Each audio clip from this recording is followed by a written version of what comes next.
rise as we wait upon the Lord. Wait upon the Lord. We will wait upon the Lord.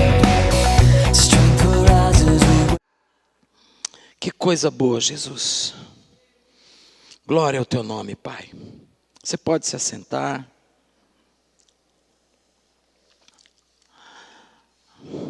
Estamos na aula de número 15. Na aula debutante, né? Porque 15 é coisa de aniversário de menina. E eu ouso dizer, profeticamente, que a igreja, apesar de 30 anos de idade, nessa fase, na 15ª aula, tem alguma coisa de novo acontecendo, amém?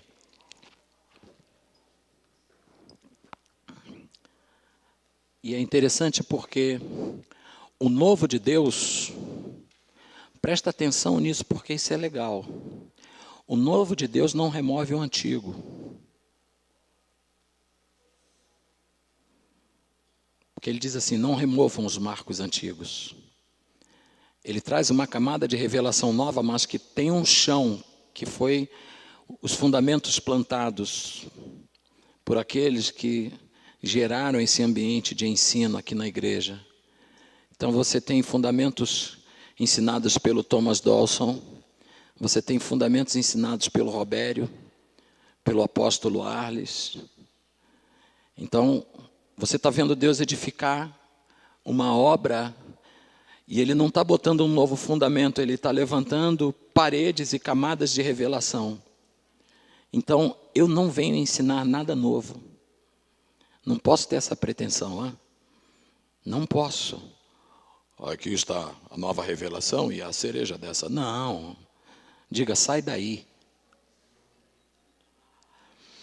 E estou muito alegre de poder chegar nesse lugar do capítulo 15, do capítulo 6 de Mateus. E a gente vai sentar com o Espírito Santo e ouvir dele coisas grandes e firmes. Ele fala lá em Jeremias 33, né? Você pode clamar que eu te respondo. E eu vou te anunciar coisas grandes. Só que ele fala antes no 29. Buscar-me-eis e me achareis quando me buscardes de todo o vosso coração e serei achado de vós.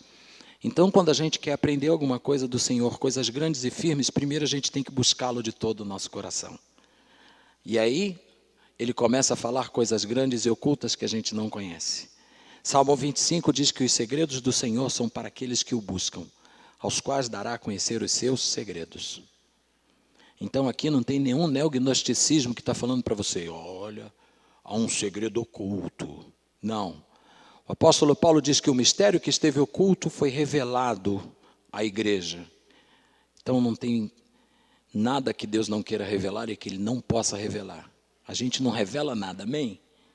A gente aqui é a louça velha que Jesus está usando. E eu me sinto feliz com essa oportunidade de estar aqui. Chegando na 15ª aula, galera. Você tem ideia do que é isso? Só não teve aula em feriado. O quê?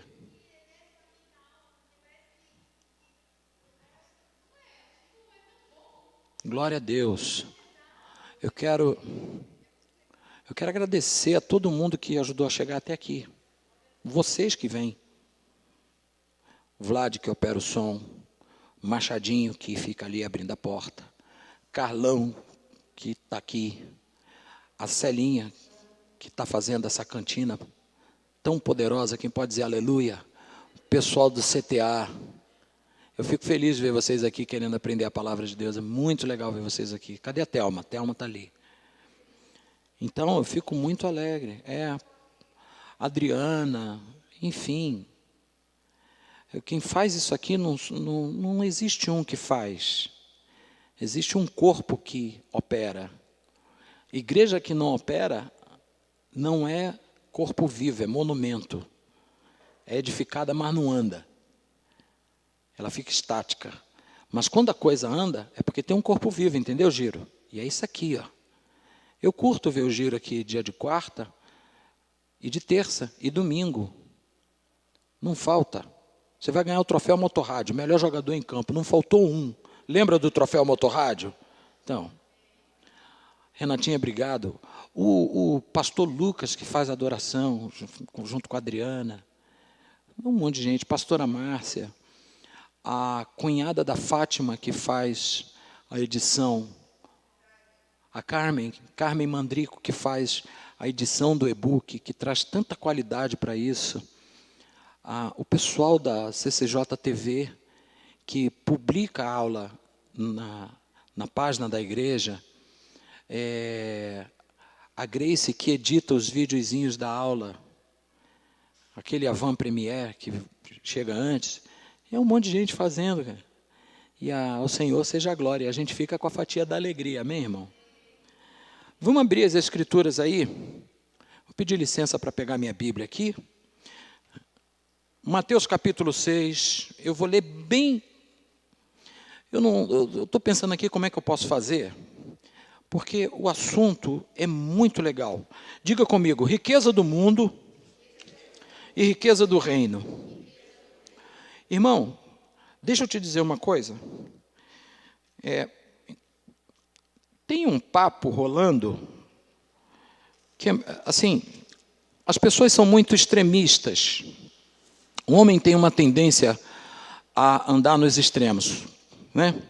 Então, na Idade Média, existia um cara chamado Chico de Assis, que não é o Chico Xavier, Francisco de Assis, que vinha de uma família abastada, morava na cidade de Assis, na Itália, era um monge da ordem dos jesuítas, e esse camarada faz um voto de viver em pobreza. E a partir daí surge a expressão voto franciscano. E durante os anos que se passaram, foi se pregando, trazendo para o Evangelho um apêndice de miserabilidade. Ou seja, para você ser crente, você tem que ser miserável e lascado. Você tem que feder a peixe. Você sabe o que é feder a peixe? Você fica perto de alguém que fede a peixe? Duro. Então olha para a pessoa que está do seu lado e diz assim, duro nunca mais. E aí, paralelo a esse voto de pobreza, a esse espírito que está dizendo para muita gente, olha, você para ser crente tem que ser miserável, andar com a mesma roupa há 15 anos, seu sapato tem que furar e quando vê uma poça d'água ele tem que desviar sozinho. Tem que acender uma seta e desviar sozinho. Quanto mais miserável, mais crente. Eu fico olhando um outro lado, onde alguém começou a pregar que você vai ser medido pelo saldo da tua conta bancária. Irmão, já teve situação da minha conta estar com saldo mais abaixo do que o nível do mar. Então aí...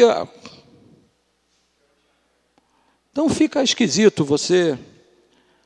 E, na verdade, a sociedade ela passa a exercer um juízo de valor a partir do que você tem e do que você não tem. Eu tinha um amigo que dizia o seguinte, pastora, Davi, eu posso estar sem um centavo no bolso, mas eu tenho que estar bonito, cheiroso, com um carro limpo. Eu falei, por quê? Ele falou, porque onde eu chegar o pessoal vai pensar que eu tenho dinheiro. Eu falei, cara, jura? E ele pensa assim, porque certamente no dia que ele chegou com o carro sujo, mal vestido, e, sei lá, sem dinheiro de novo, o pessoal olhou para ele e falou assim, realmente você está sem dinheiro. Porque as pessoas passam a avaliar umas às outras, isso não acontece muito aqui não, é mais lá para o Rio de Janeiro. Passa a avaliar as pessoas pelo que elas aparentam ter, né? E meu pai dizia, por fora, bela viola, por dentro, pão bolorento. E aí o meu irmão trouxe um outro ditado, gaiola bonita não dá de comer a canário. Então as pessoas ficam denotando uma aparência para serem avaliadas a partir daquele estereótipo que é... E junto a isso, outros valores vão começando a ser construídos. Você tem que conquistar. E eu ouvi um pastor reformado dizer um negócio muito interessante. Ele falou, a gente parou de criar filho para ser bem-aventurado no reino, e passou a criar filho para ser bem-aventurado no mundo, como empresário. Você tem que ser bem-sucedido. E nada errado com isso.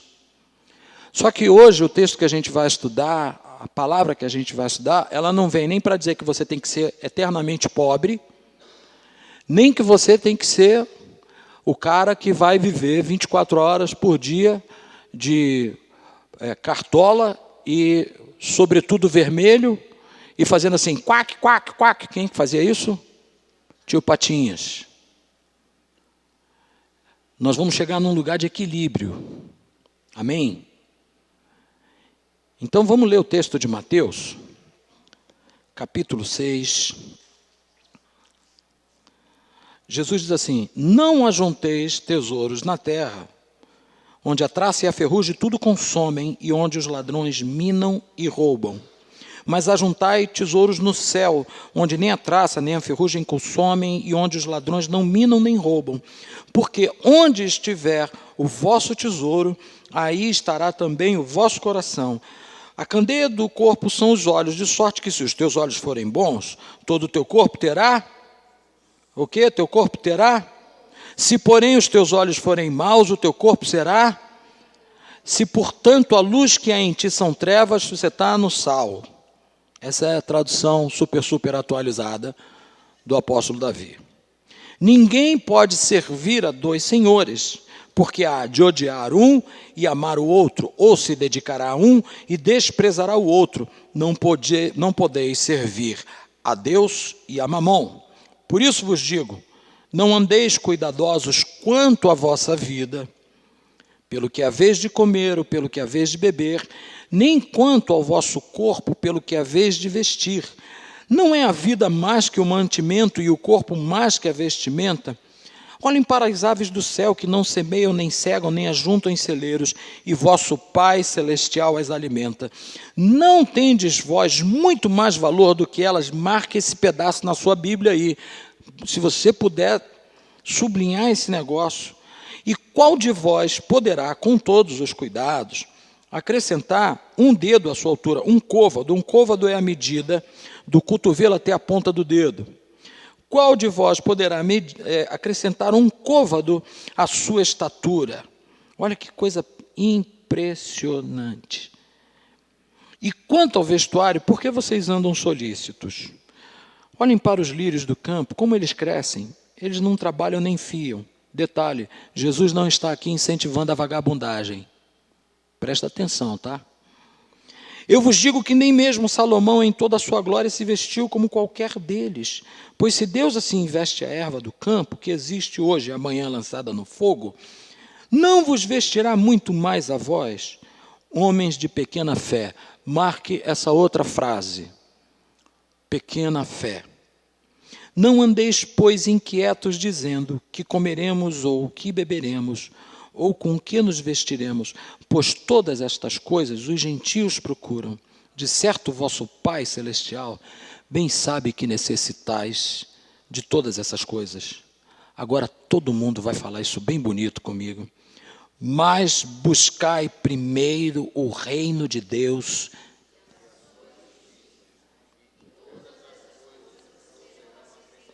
Para quê? Que todas essas coisas...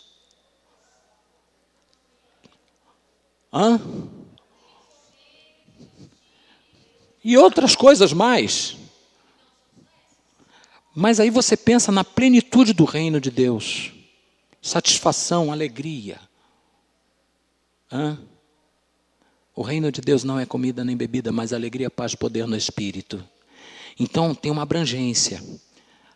Comer, vestir. Paulo ainda disse mais. Na carta ao Timóteo ele falou assim: tendo, pois, o que comer e o que vestir, tenhamos uma vida sossegada. E aí hoje nós vamos ler aqui, para encerrar.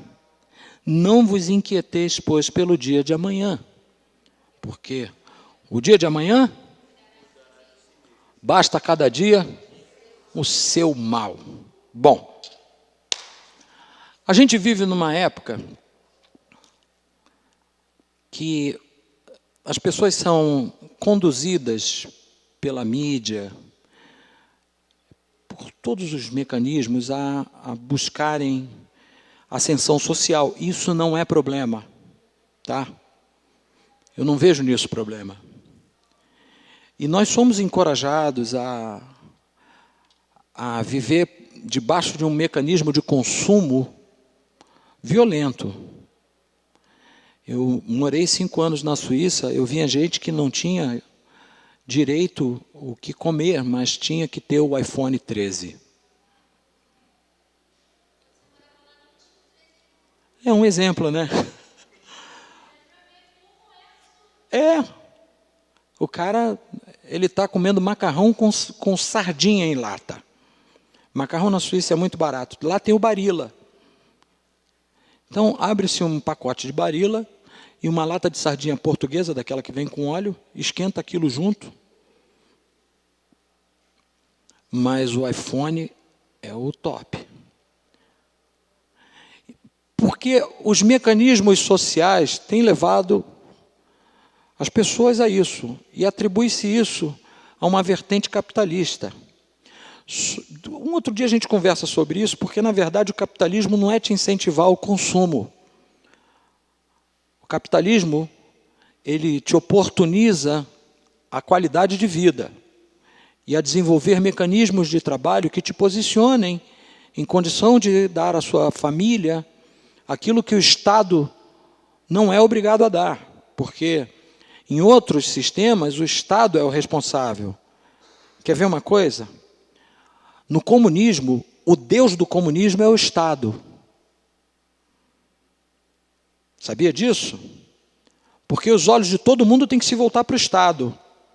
No capitalismo, o Deus de cada um que se vire com o seu Deus.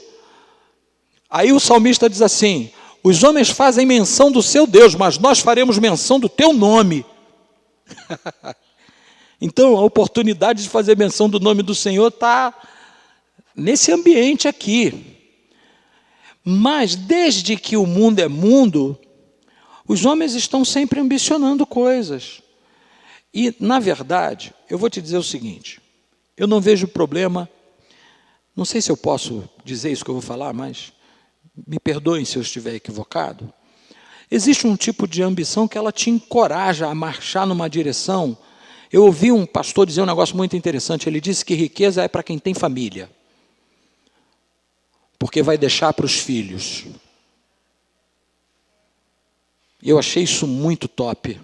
E ele disse: sabe por que Jesus não tinha riqueza?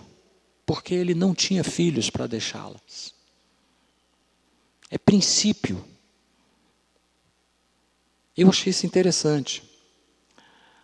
Mas o fato de Jesus não ter sido rico não significa que ele gerou um bando de miseráveis.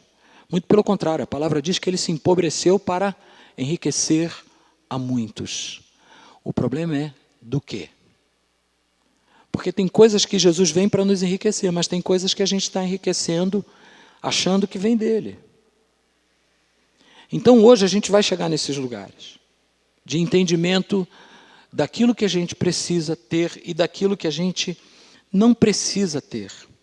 Nesse capítulo aqui, Jesus não está amaldiçoando o dinheiro. O problema é que a gente faz uma alusão de que riqueza é só dinheiro. Diga comigo, riqueza não é só dinheiro. Porque tem gente que não tem 1 centavo no bolso, mas consegue ser rico do que não tem. Eu digo soberbo, tá? Eu conheci um judeu, não sei se eu já falei deles aqui para você, uma família de judeus que morava na praia do Leblon, na quadra da praia, do lado do Hotel Marina, um apartamento de 600 metros quadrados. Pequeno apartamento, não? Uma casinha. O camarada tinha dinheiro de verdade. Era sócio de um outro judeu muito rico do Rio de Janeiro, chamado Eike Batista. E esse cara era tão pobre, mas tão pobre que tudo que ele tinha era dinheiro. Porque tirando o dinheiro não sobrava nada. Um dia ele chegou para mim e disse assim: pastor, a gente almoçando no restaurante Pestana, jantando no Pestana. Me diz quanto é essa consultoria espiritual aí que eu quero lhe pagar, eu não devo nada a ninguém. Falei: junta todo o seu dinheiro no Brasil, na Suíça, no raio que eu parta. E ainda não vai ser suficiente para pagar. Como você não tem como pagar, fica de graça. Agora, tem aquele que é o soberbo do nada, que está enriquecido do que não tem, porque ele é vaidoso, é jactancioso, ele olha por cima, ele está juntando tesouro que está restrito a essa existência. Porque dizem os historiadores que quando Alexandre o Grande, estava para morrer, ele chamou os seus generais e falou assim: olha, chamem os médicos aqui e diga que quando eu morrer eles vão levar meu corpo pelas ruas da Grécia para que todos saibam que eles não são deuses para me salvar. E joguem o meu dinheiro pela rua para que as pessoas vejam que o meu dinheiro não vai comigo. E eu encontrei muitas pessoas na vida, a gente encontra, que têm feito do seu coração um cofre de um monte de coisas que se reputam como riquezas, mas que na verdade não são riquezas. Porque Jesus não está falando de riqueza natural. Ele não está falando aqui de dinheiro porque ele colocou o seguinte: aonde estiver o teu coração. Então ele está falando de coisas que enchem o nosso coração. E aqui eu vou dizer para você que o dinheiro assume um lugar quando ele deixa de ser papel e vira Deus.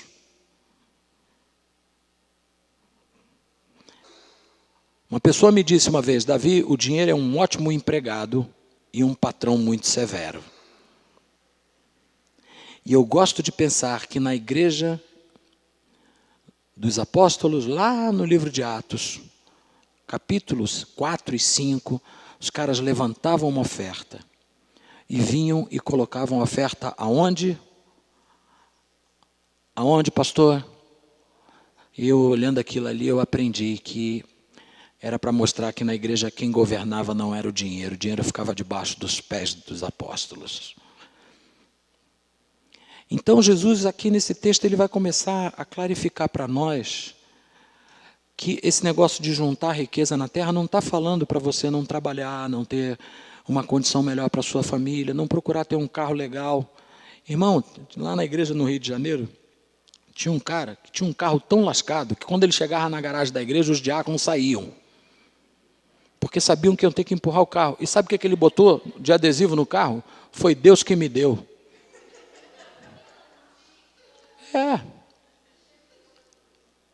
Pensa nisso. O carro dele, quando chegava, todo mundo corria, porque sabia que no final do culto ia ter que empurrar aquela aranguaça. O negócio era tenebroso, irmão. E quem olha e diz assim: foi Deus que me deu, ou esse Deus é muito ruim, ou esse cara pecou muito. Não é verdade, irmão? E eu entendo que quando a gente trabalha no objetivo de fazer do recurso que chega para nós uma flecha na aljava do Senhor, onde os recursos que estão nas nossas mãos, a gente entende que ele não é nosso, ele está conosco. E aí a gente vai usá-lo para o reino.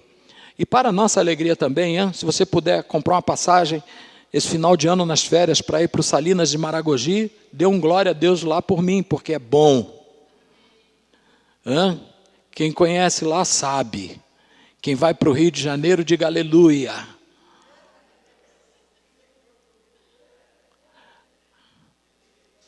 Quem vai para Ubatuba, diga glória a Deus. Você desfrutar disso, cara, é muito legal. E você pegar essas coisas e dizer assim: Senhor, eu reconheço que o carro que o Senhor me deu, que foi o melhor que estava naquela agência, foi o Senhor que me deu. E o meu coração não está nesse carro, Senhor. O meu coração está em Ti. Aliás, Senhor, todas as minhas fontes estão em Ti. Então, não somente o que eu estou recebendo de coisas, mas a Tua presença é o top de tudo isso. O Pedro, ele passou a noite quebrado, irmão. Eu tive a experiência já de sair para pescar e virar à noite e não conseguir trazer nada na ponta do anzol. É horrível. Irmão, que frustração. Imagina os caras pescando para viver. Eu estava lá para esfriar a cabeça.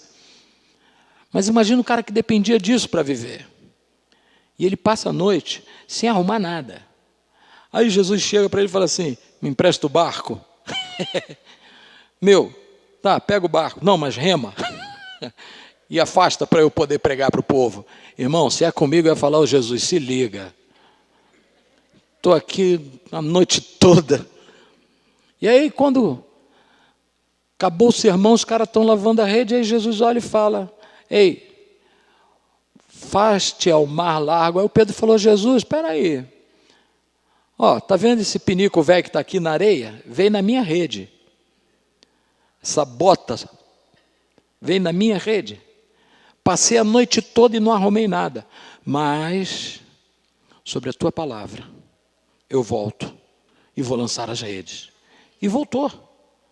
E bateu a rede no lugar que Jesus mandou. E aí, irmão, 185 peixes grandes. Aí tu entende peixe, né, Giro? Uns roubalão bonito assim. Oh. E aí bate a rede, faz aquela pilha. Onde é que está o grande barato?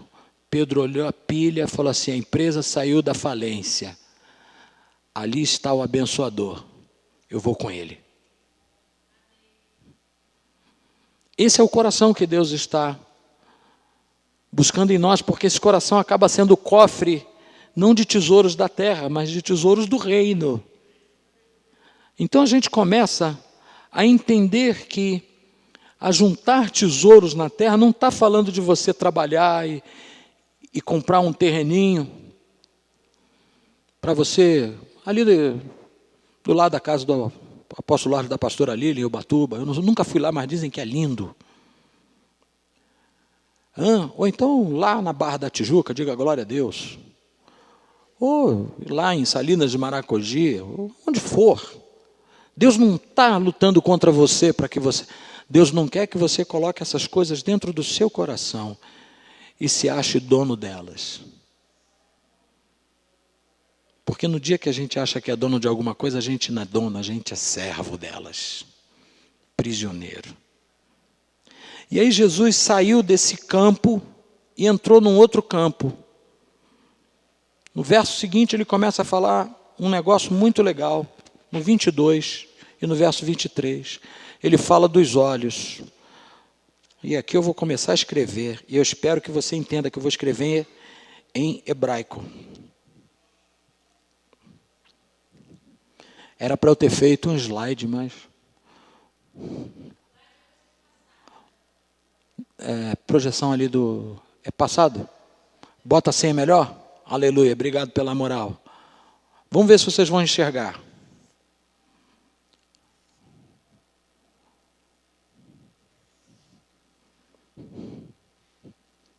Isso aqui é olho em hebraico. Olho. Ain. Diga comigo. Ain. Não é Caim, como o cara do Abel, nem Ain, igual dos cachorrinhos, não. Ain. Que vem a ser o nome dessa primeira letra aqui. Ela em hebraico se chama Ain. O hebraico, ele se escreve da direita para a esquerda. Diga para mim, do Oriente para o Ocidente. Porque assim como o relâmpago que sai do Oriente se mostra no Ocidente. Ain. A segunda letra é Yud. Ela tem uma representação de uma mão no hebraico. E a terceira letra é o Nun, que fala número, é Nun, sem falar Ero, só Nun. O hebraico, ele é um idioma pictográfico. As letras, elas têm número e símbolos que trazem muito sentido a uma palavra. E a palavra olhos, em hebraico, tem um significado violento. Quando você pega cada letra dessa e elas têm um número que a elas é atribuído, você vai chegar a um negócio chamado gematria, que é um estudo aprofundado dos mistérios das Escrituras. É desenvolvido pelos rabinos. E essa gematria faz o seguinte, ela diz que esse número aqui, essa letra aqui, o número dela é 70. Essa aqui, 10. E a terceira letra, Zico. Mas o que isso tem a ver, Davi? Onde é que a gente chega com isso aí? A gematria, ela pega esses números e soma. Então, 60 mais 70, quanto é que dá? 130. Só que para a gente entender a gematria, a gente continua somando. Somando o quê? 1 mais 3, que é igual a... Quantas estações nós temos no ano? Quantos pontos cardeais? Os meses do ano são múltiplos de 4. Então, o que o número 4 significa no hebraico? Número da terra. Quando Jesus olha para os discípulos e fala assim, se os teus olhos... Ele está dizendo o seguinte, que os olhos, se você não tomar cuidado, ele se torna algo que vai girar em torno dessa vida. Porque tudo que o olho vê, ele cobiça. E Jesus fala assim, vigia, porque se os teus olhos forem bons, todo o teu corpo será luz. Mas se os teus olhos forem maus, você está no sal, porque você vai estar em trevas. Parêntese. O apóstolo João, na sua primeira carta, diz assim, aquele que odeia o seu irmão está em trevas. Onde é que está o problema desse cara?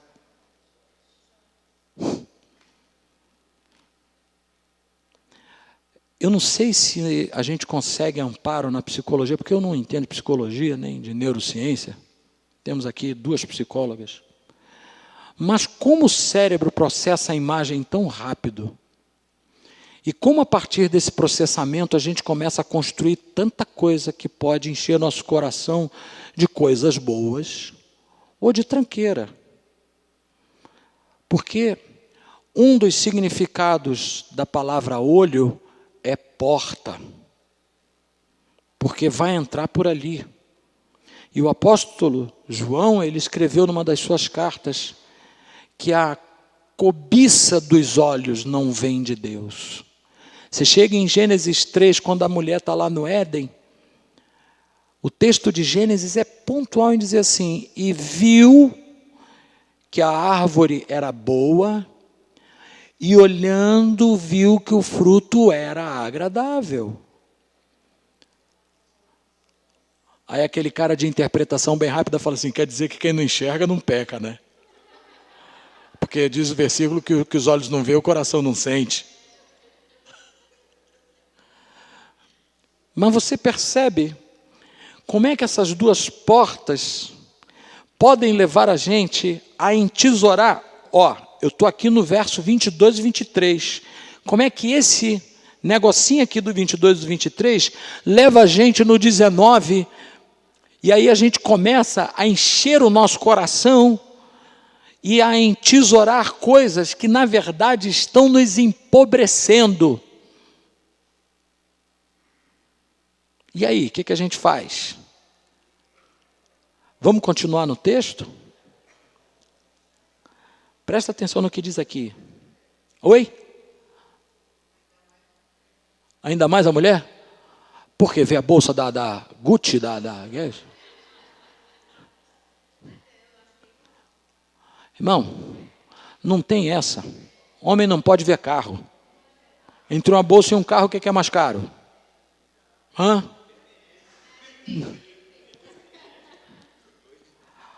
Os olhos tenebrosos, o olho que está em treva, impede a gente de caminhar. Por quê? Porque está em treva. Impede a gente de amar. E desde que o homem caiu, quantos sentidos o homem tem? 5. Eu induzo, creio, que o homem espiritual também tem 5 sentidos. Ele tem a visão espiritual, ele tem a audição espiritual, ele tem o olfato espiritual, ele tem o tato espiritual e tem o paladar espiritual. Pastor, onde é que o senhor leu esse negócio de paladar espiritual? Ô, querido, lê Apocalipse, você vai ver João comendo um livro que na boca era doce, mas no ventre era amargo. Tem paladar espiritual. O homem espiritual, ele não é o ghost, o fantasminha. Como é que é o nome daquele fantasminha legal? O Gasparzinho. O homem espiritual, ele tem uma estatura. Ele tem sentidos. Quando o homem pecou, o que aconteceu com esses sentidos espirituais? Baixou o nível, irmão. Então o olho que via Deus, agora vai olhar outras coisas. A boca que glorificava a Deus vai fazer outras coisas. Provérbios 6, 17 a 19. Fazer coisas que Deus abomina, fofocar. Pastores, tem um dia desse, pegou uma desavisada aí pelo meio do caminho, um negócio de mexerico, fofoca, mas deu uma trava que eu fiquei imaginando depois, né? Eu falei, Jesus, se tivesse sido comigo, acho que eu cavava um buraco, saía no Japão. Porque a gente não pode tolerar a fofoca, meu irmão. A nossa boca é santa. Uma vez eu vi um cara pregar sobre a cabeça de João Batista. Por que a mulher que pediu a cabeça de João não pediu o reino de Herodes, preferiu a cabeça do João? Olha o nível da cabeça do João, valia metade do reino. Porque o Herodes falou, me pede o que quiser, inclusive metade do meu reino.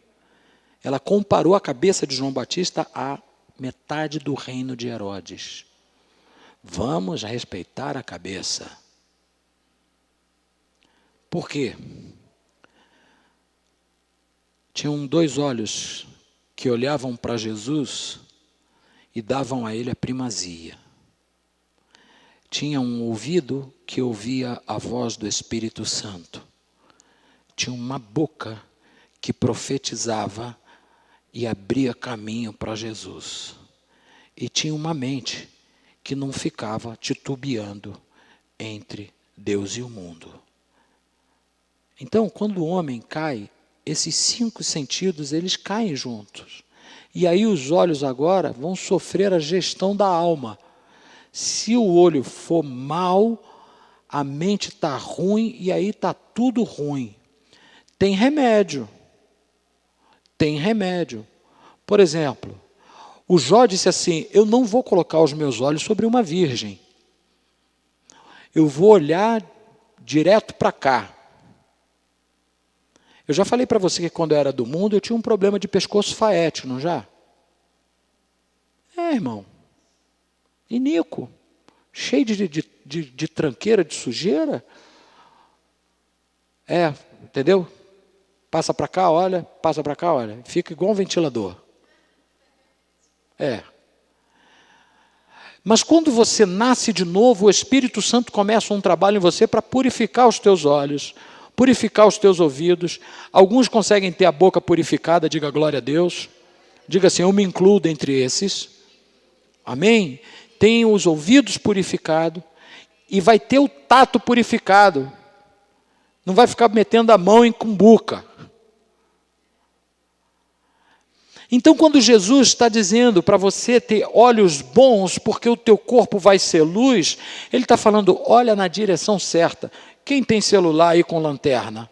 Meu Deus, onde é que está meu celular? Quem tem um celular com lanterna? Vem cá. Você está vendo essa luz? Está vendo essa garrafa aqui? Está vendo a luz? Está vendo a garrafa? Está vendo a luz? Está vendo o que em volta? Por quê?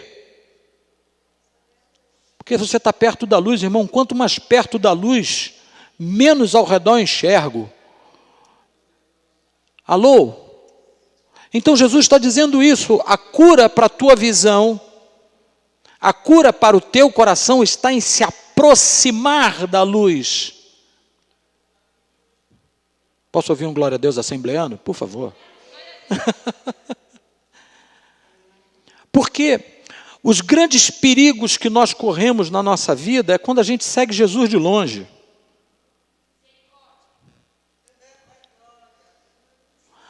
Pedro seguia Jesus de longe. Quando ele negou Jesus, ele estava seguindo de longe.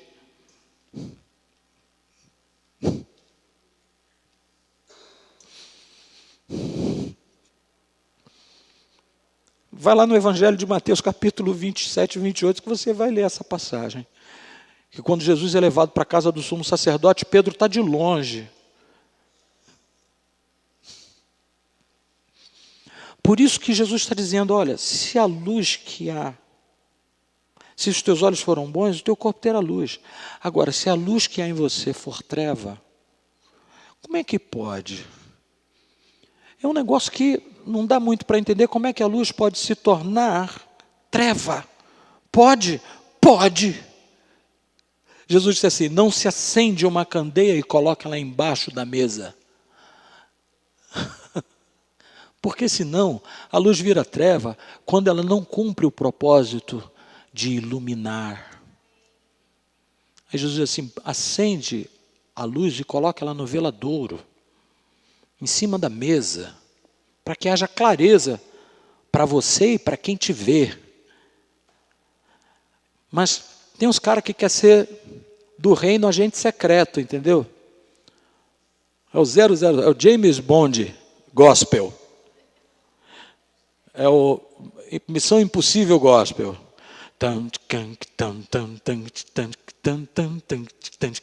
Domingo de manhã eu vou para a igreja. Eu estou indo para a igreja. Quando acabou o culto, deixou de ser agente secreto.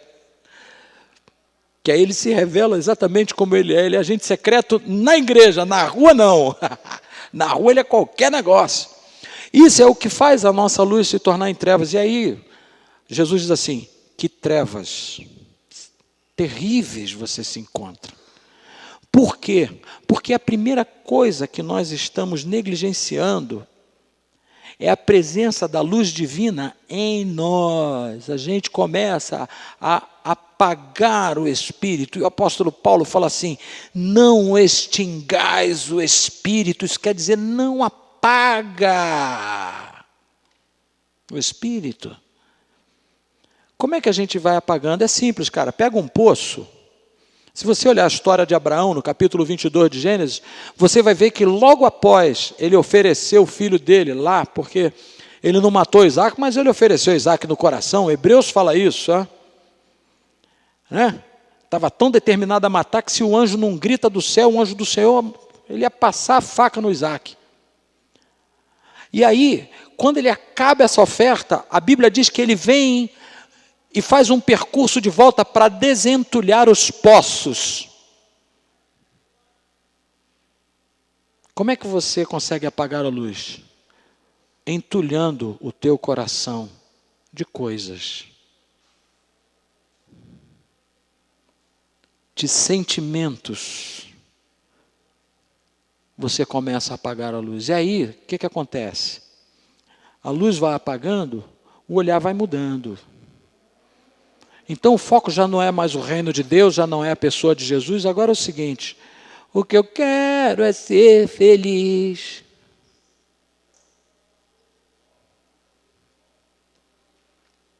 E aí eu vou enxergar a felicidade segundo uma perspectiva natural e degradante.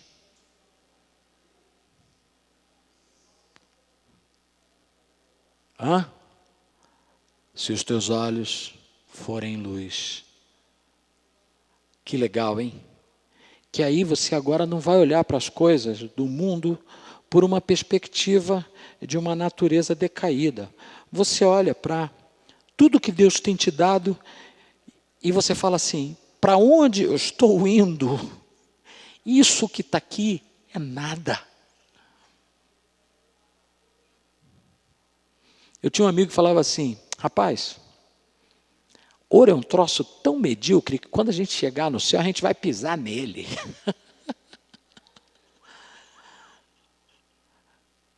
Hã? Então, essas são as coisas que o Senhor está falando para nós nesse texto. Ele não está dizendo para você não ter dinheiro. Ele não está dizendo para você não trabalhar. Ele não está dizendo para você não construir uma herança para os seus filhos. Ele não está dizendo que você tem que ser miserável, lascado.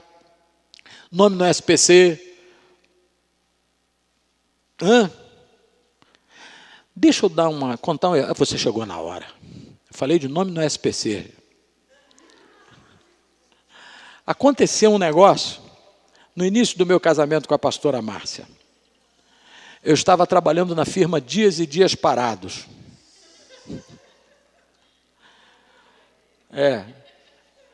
Desempregado. Os caras não me chamavam nem para tocar em batizado de gato. Aniversário de 15 anos de boneca, nada. E aí, a gente começou tinha que comprar comida, comprava onde? Cartão de crédito.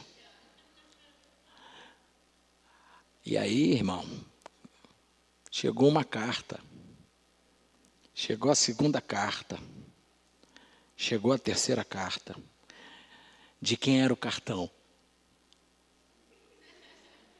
Dela. Da mais linda. Aí, irmão, ela chegou da rua com a carta na mão, uma virada no Bonifácio. Eu estava sentado no tapete assim da sala, falando, Jesus, como é que esse negócio está estranho? Eu passei o dia preocupado, eu falei, Jesus, não aparece um batizado de gato para eu tocar e ganhar um dinheiro, eu só era músico, ninguém me chamava para gravar. A mulher chegou. Eu não admito isso. Eu falei, boa noite. Não.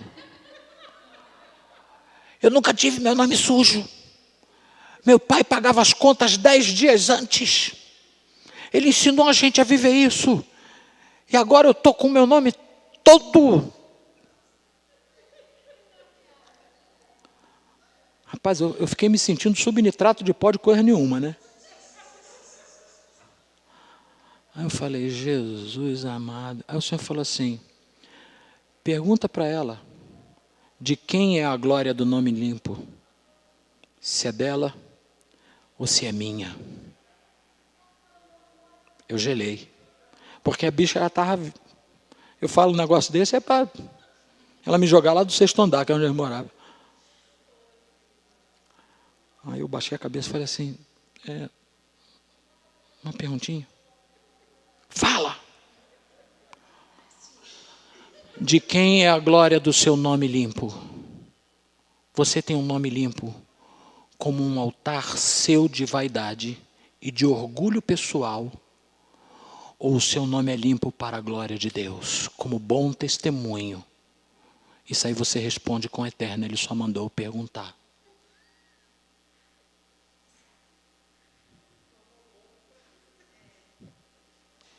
Por quê, irmãos?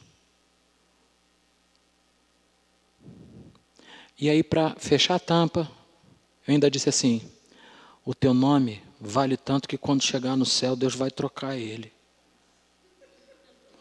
Apocalipse capítulo 2.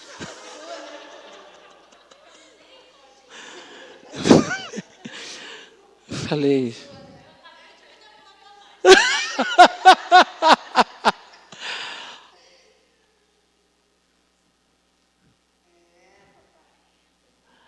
Porque nesse rastilho que vem, de coração cheio de lixo, olho ruim, a gente começa a edificar altares para um Deus oculto.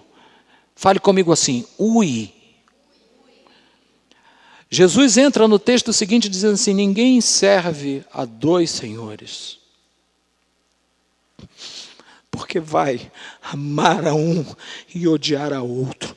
Ninguém serve a Deus e a Mamon. Alguns segredinhos aqui. Primeiro, Jesus nunca comparou Deus a ninguém. No dia que resolveu comparar, comparou ao dinheiro. para você ver, quando o dinheiro se torna senhor de alguém, a que nível a gente passa a olhar o dinheiro? Como um Deus. E aí Jesus disse, não dá. Segunda coisa que Jesus fala, é que você vai... Posso trocar de folha? Pode, né? Eu vou escrever uma palavrinha em grego. Oi? Oi? Ah, então vamos tentar aqui.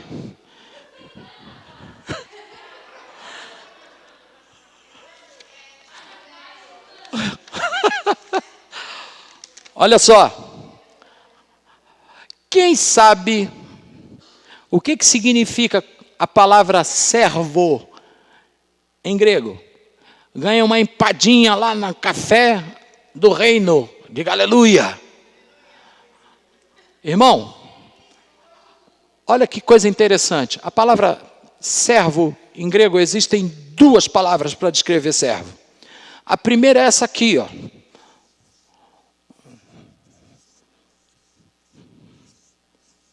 Diga comigo, doulos.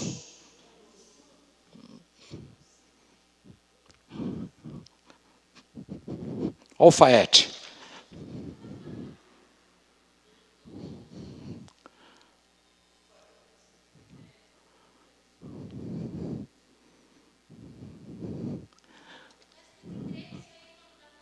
Em grego, diga comigo, doulos. Quem é o doulos? É o servo que estava dentro da casa. Jaime, traga-me um papel neve. É o doulos. E a outra palavra, em grego, é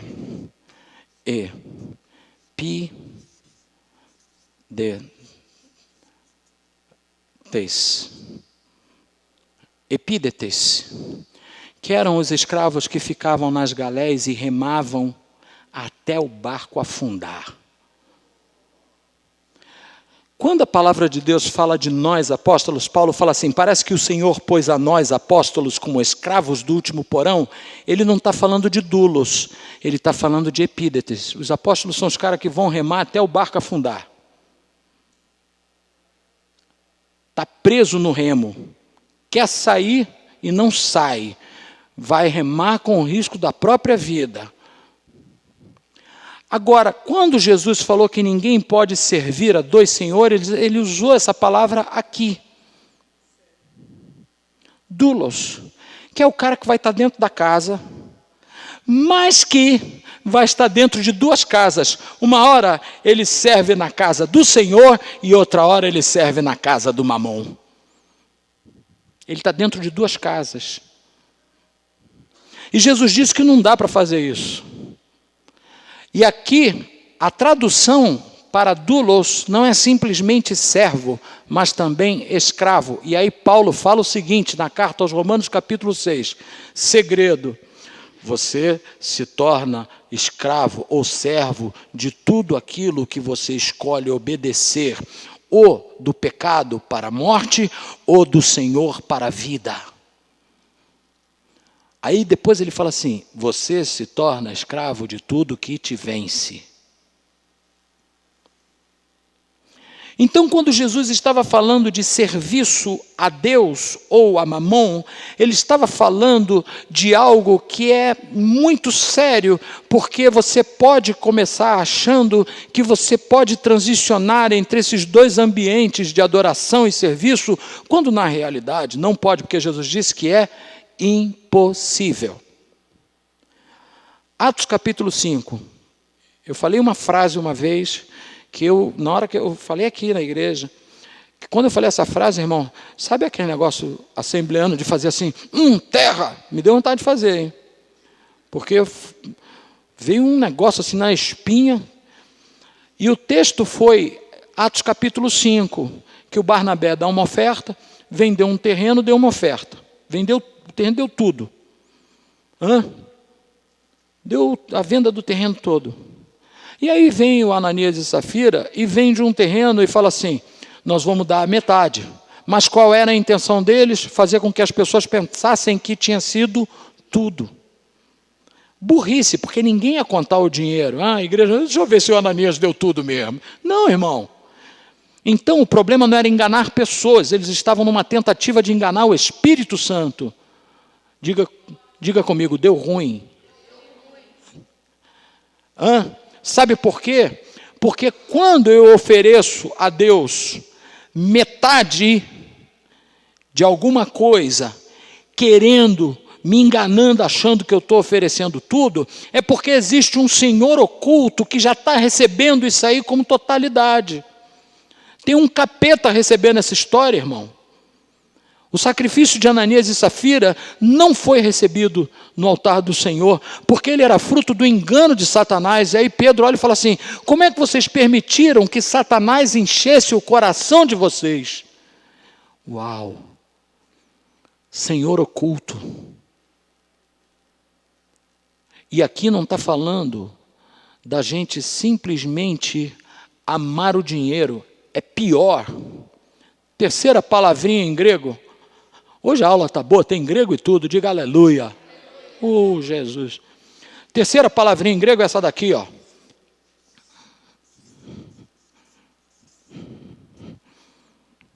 Diga comigo, ágape. No grego, existem 3 palavras para amor.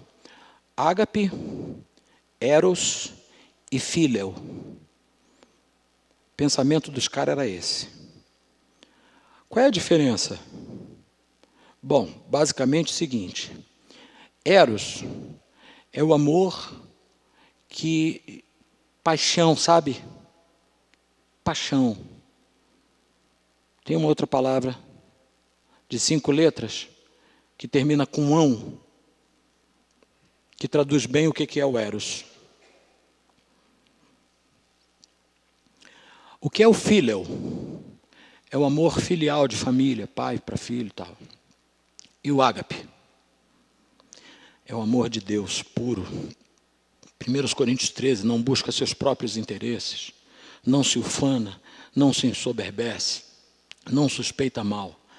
Aí no texto de Mateus, quando Jesus diz assim, porque você vai amar um e odiar a outro. Sabe qual foi a palavra que ele usou para amar? Ágape. Agapein é o verbo declinado, que a raiz é aquela ali, ágape. O que ele estava dizendo? Você vai pegar o amor de Deus puro e vai oferecer ele para Mamon. É possível fazer isso? É. Quando tem um Senhor oculto, é possível. A gente se ocupa no reino, faz um monte de coisa no reino, achando que está abafando, reinando. E, no entanto, tem um negócio oculto, porque a gente chega num ponto de se ensoberbecer tanto que a gente passa a amar a posição que a gente recebe.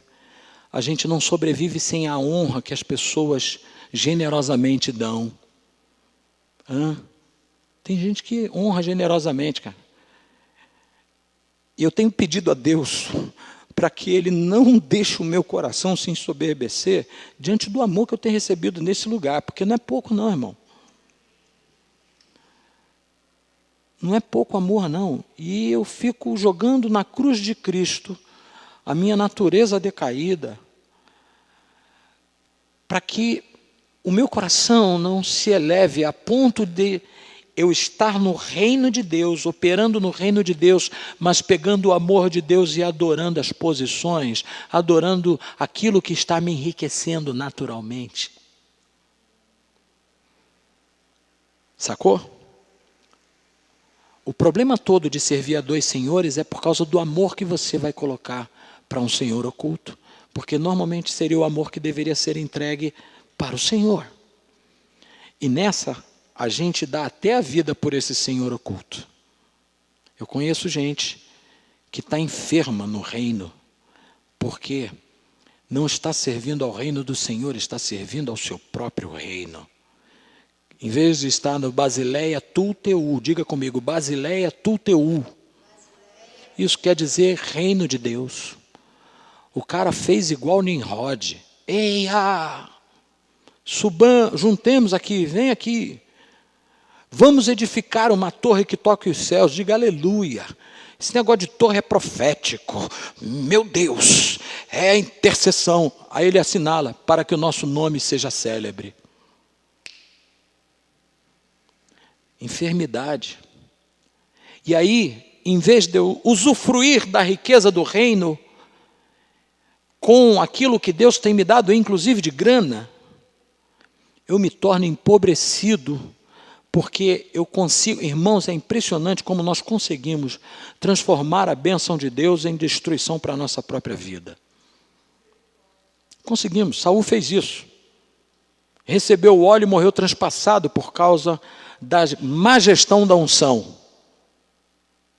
Caiu no campo de Gilboa, e não foi só ele, foi ele e os filhos.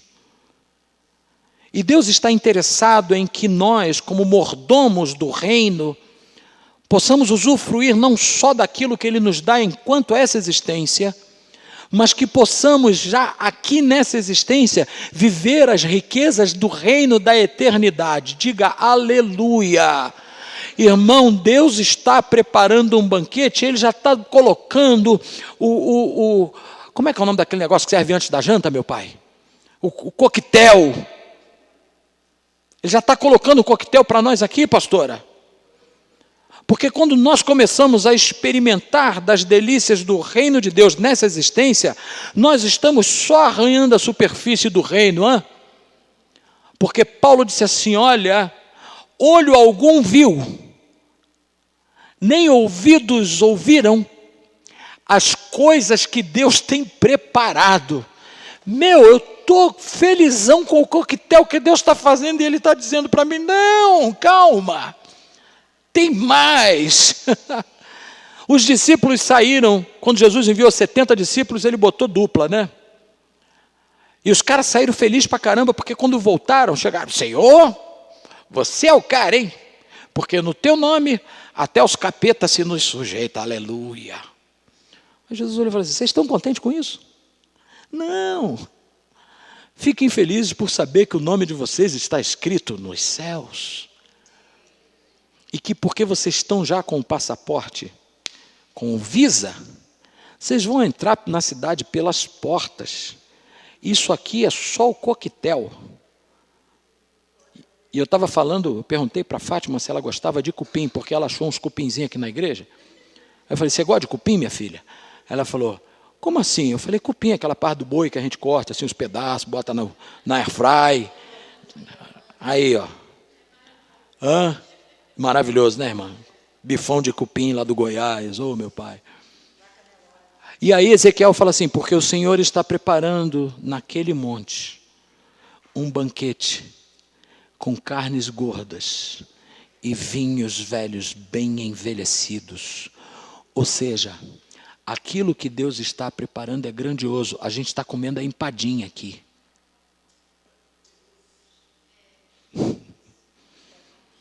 Nós estamos comendo a coxinha. Porque aquilo que Deus está preparando para mim e para você transcende essas perspectivas. E aí Jesus está dizendo, então não perca tempo em servindo dois senhores. Não sirva a um Deus oculto. Você não vai conseguir fazer isso. Não sirva, não faça do seu ministério a sua prioridade. E aqui eu vou encerrar. Sabe por quê? Porque Jesus disse assim, mas... Aliás, tem um ponto antes. Jesus fala assim, não andeis inquietos por coisa alguma, pelo que haver de comer e vestir, porque essas coisas os gentios buscam. Os psicólogos que estão aqui, que não me deixam mentir, sabe qual é a doença da pós-modernidade? Ansiedade, síndrome do pânico e aquela outra que a pessoa, depressão. São as 3 doenças. Sabe por onde elas começam? Me ajudem se eu estiver enganado. Preocupação. Preocupação, etimologicamente, como já dizia um cearense amigo meu, já significa se ocupar antes de alguma coisa que não está aqui. E aí a preocupação gera ansiedade. E aí chega na depressão. Aí Jesus fala assim, não se preocupa com isso não. Mas busca primeiro o reino de Deus, a sua justiça. Porque você vai comer de coisas que você não imagina, e a tua vestimenta será muito mais sublime que a dos lírios do campo. Tem ideia do que é isso?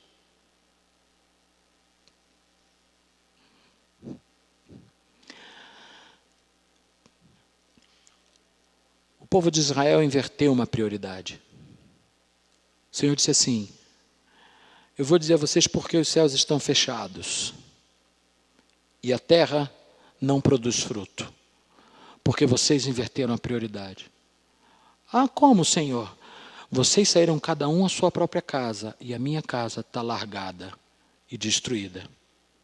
No momento de edificação do templo, cada um estava preocupado em ado, cada um no seu quadrado. E aí o Senhor falou, a casa de vocês está hiper bonita e a minha casa está servindo de vergonha. Sabe o que eu fiz? Eu fechei os céus. E a terra não vai produzir fruto. Porque todas as vezes que nós invertemos prioridades, nós vamos colher dos frutos das nossas prioridades. Então, quando o reino de Deus deixou de ser a minha prioridade, e aí, irmão, vamos entender, reino de Deus não está falando somente de operacionalizar na igreja. É muito além disso. Quando o Senhor deixa de ser a nossa prioridade, aí, irmão, está ruim, porque o céu fica de bronze e a terra não produz fruto. Você vai trabalhar, e é terrível, porque ele diz assim, vocês semeiam muito e colhem pouco. Quando eu penso em semeadura, eu não penso só naquela semeadura figura, agro é pop. Não, eu estou pensando em oferta. Eu estou pensando em oferta. Se oferta. Quando chega no final do mês, saldo vermelho. O que está acontecendo? Dizima do endro do cominho da hortelã. Quando traz para casa, coloca num saco furado. E o que sobra, Deus faz assim, ó. Porque foi isso que ele falou no livro do profeta Joel. Você semeia e colhe pouco. O que traz para casa, você ainda vai a um lugar achando que tem 10 medidas e tem uma. Cara, é horrível isso. Por quê? Porque você inverteu prioridade. E aí a tua oferta, em vez de vir para o altar como reconhecimento da bondade de Deus, vem como moeda de negócio. A tua palavra diz, dá e ser-vos-á dado. Aí eu vou dar 10 porque eu sei que o Senhor vai dar 200.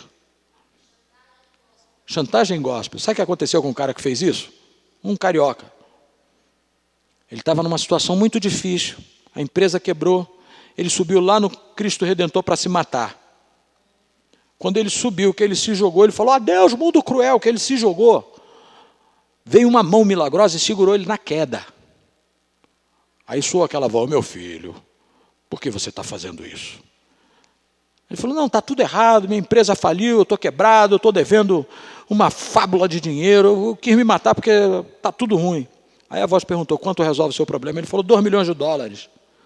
Aí a mão botou ele lá em cima de novo, pegou, deu uma valise de $2 milhões para ele. Ele pagou tudo que estava devendo e ficou duro de novo. Aí subiu de novo lá no Cristo. Queria se matar, ficou desesperado, se jogou. Adeus, mundo cruel. Aí veio a mão de novo, ô meu filho, de novo. O dinheiro que eu recebi, eu paguei todo mundo, não fiquei com nada, paguei todo mundo. E fiquei duro de novo e devendo. E está agora devendo $5 milhões. Botou lá em cima, pegou uma valise, $5 milhões. Aí ele apanhou a condução para dizer, falou assim, já sei. É só eu gritar, adeus mundo cruel. Me jogo lá de cima, vem a mão. No que ela me ampara, Vai me perguntar, eu vou pedir 10 milhões agora. Guardou a mala com 5, subiu. Quando se jogou, adeus, mundo cruel, que ele olhou para cima, a mão estava assim para ele. Ó. É o que acontece quando nós negociamos princípios financeiros no reino. Chantagem gospel. Semeia muito, não colhe nada.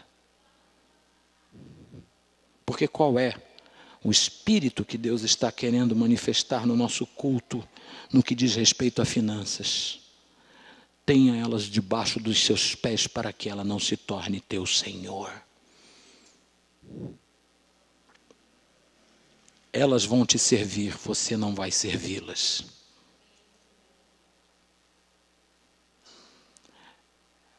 Riqueza é algo extremamente espiritual. Jesus falou tantas vezes em dinheiro, e a gente negligencia tanto isso, tornando o dinheiro algo imundo. Sabe por quê? Por causa das nossas ambições, pelo trato como nós lidamos com isso no altar, pelas intenções do nosso coração em ofertar. Eu vou ofertar porque Jesus vai me abençoar. Não, irmão, você está ofertando porque Ele já te deu. Abraão só entregou Isaac porque Deus tinha dado Isaac primeiro. E Deus nunca vai demandar de nós qualquer coisa que Ele já não nos tenha dado antes. Vou repetir a frase. Deus nunca vai pedir de nós alguma coisa que Ele já não nos tenha dado. Deus não é louco, irmãos. Deus não é louco. Então, quando a gente pensa nesse texto, pela perspectiva clara que ele traz para nós, não é teologia, não. Isso aqui é simples de entender. A gente passa a perceber, irmãos, como a gente precisa do Espírito Santo prescrutando o nosso coração, e a gente fazendo como Gideão, derrubando os altares que estão na nossa casa, que não são do Senhor. E a gente pega e diz assim, Senhor, isso aqui é teu. Então, isso aqui é santificado pelo Senhor. As minhas finanças não são minhas, são tuas. E eu vou semear no teu reino por gratidão, sabendo que o Senhor é Senhor de mim e do que eu tenho. E aí, por causa disso, os meus olhos começam a entrar numa atmosfera de luz, porque eu não estou me aproximando das riquezas, eu estou me aproximando do Senhor. E aí já não estou muito ligado nesses negócios todos, entendeu? Eu vivo sabendo que o Senhor é quem está trazendo. E aí eu não me ocupo de ficar ansioso, quanto é que será que vai bater o câmbio amanhã? Meu Deus, e as ações, e não sei o quê. Não, o Senhor está no controle de tudo. E Ele vai te dar inteligência para gerir essas coisas sem que elas se tornem senhoras do teu coração. E você vai estar sempre disponível, porque andar pela fé não é só não saber de onde vem, não. É saber que quando Deus disser assim, entrega tudo, você vai e entrega. Alguém aqui num culto já sentiu a unção de Jeová rapar? Que rapa tudo que está na carteira? Já? A gente fala logo assim, não é Deus que está falando, não. Isso é minha alma. Eu fui numa conferência aqui em São Paulo, em 2008. A Márcia tinha me dado um anel bonito, rapaz. Tinha um cordãozinho bacana e tal. E eu tinha dado uns negocinhos de ouro para ela também. Quando a gente está lá na conferência, Jesus falou assim, pega tudo que está no hotel e aqui e entrega. Eu falei, Senhor, qual é? Eu falei, isso é minha alma. Não é o Senhor que está falando, não, é minha alma. Aí a minha mulher olhou para mim e falou assim, Deus falou comigo para a gente entregar tudo. Eu falei,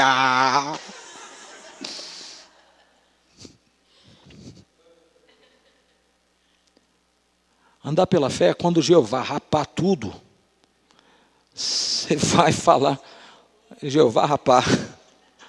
Você vai olhar e dizer assim, Senhor, que bênção.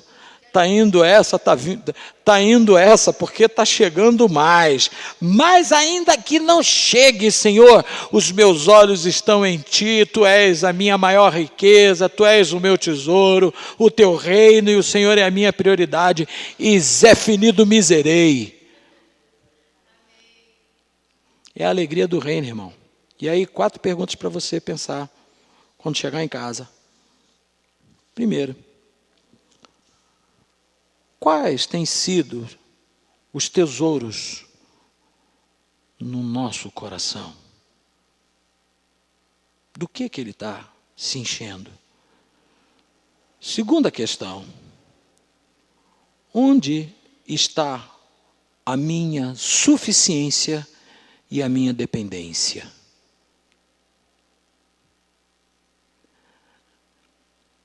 Terceira, qual é a minha prioridade?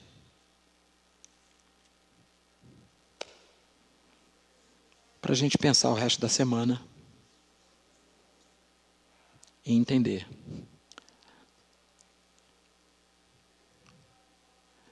Pedir ao Espírito Santo que nos traga clareza nisso e que Ele derrube os altares que estão ocultos no nosso coração. Que Ele nos faça chegar na luz, olhar a luz de perto, para que nada mais ao nosso redor tenha primazia no nosso coração. Que a nossa suficiência esteja nele. O Davi Silva, ele cantou uma canção que eu queria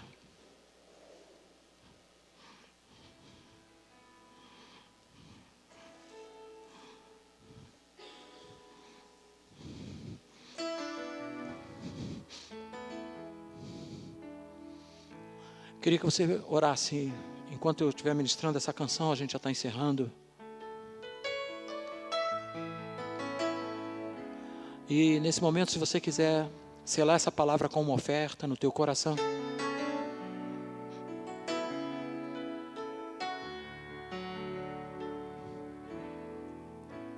Tudo que eu preciso está em ti. Nada é mais importante para mim. Quero sonhar teus sonhos, meu Jesus. Quero viver teus planos para mim. Senhor, eu sei, Senhor, que nunca me deixas só. Teu amor, Jesus, constrange o meu coração. Toma-me, Senhor, minha vida em tuas mãos. Eu sei que cuidas de mim. Por isso eu canto com toda a minha força. Só o Senhor me satisfaz. Só o Senhor me satisfaz. Só o Senhor me satisfaz. Oh, me satisfaz.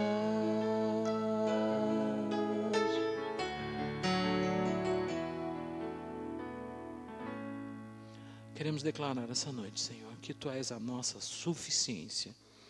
Os nossos olhos estão em Ti, purifica os nossos olhos e purifica o nosso coração. Desentulha o nosso coração de tudo que não Te agrada. Senhor, das nossas perspectivas tão equivocadas a respeito do Teu reino. Ah, Jesus, ensina-nos a Tua palavra, quebranta as nossas estruturas, para que a Tua glória se manifeste e o Teu nome seja exaltado na nossa entrada, na nossa saída, no nosso silêncio, no nosso falar. Ó Deus, nós queremos apenas que o Senhor seja o Senhor revelado do nosso coração e não o Senhor oculto das nossas coisas. Seja o Senhor revelado, seja o Senhor exaltado e engrandecido, para a honra e glória do Teu nome, em nome de Jesus. Amém. Você pode aplaudir o Senhor antes de ofertar?